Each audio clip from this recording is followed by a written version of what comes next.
Дорогие друзья, представляю вашему вниманию мраморный ремонт. Как видите, везде очень много мрамора. Пойдемте в святая святых, санузел. Здесь тоже мрамор, очень много мрамора везде. Мрамор.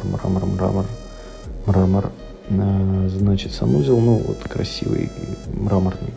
Пойдемте теперь, смотрите на стены, обратите внимание, видите, серые. То есть это также декоративная штукатурка, та же наша красивая декоративная штукатурка. Но она выкрашена в дорогой графитовый цвет, очень дорого-богато смотрится. Везде мрамор. Плинтуса, обратите внимание, белые. Смотрите на лестницу. Лестница парящая, белая с черным. Беспроигрышный вариант, белая с черным. Можно сделать закрытую лестницу, если хотите, по вашим желаниям. Это сделаем. Смотрите на втором этаже. Плитка.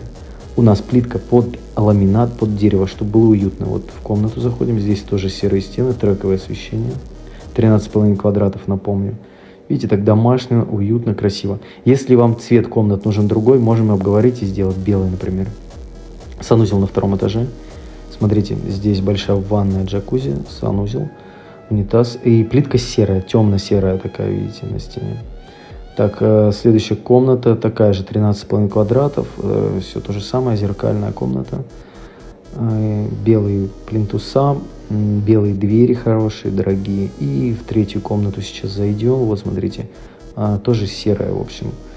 Плитка, натяжные потолки, трековое освещение, точечное освещение. Приезжайте в гости, все покажем, расскажем вживую, посмотрите, выбирайте. До встречи.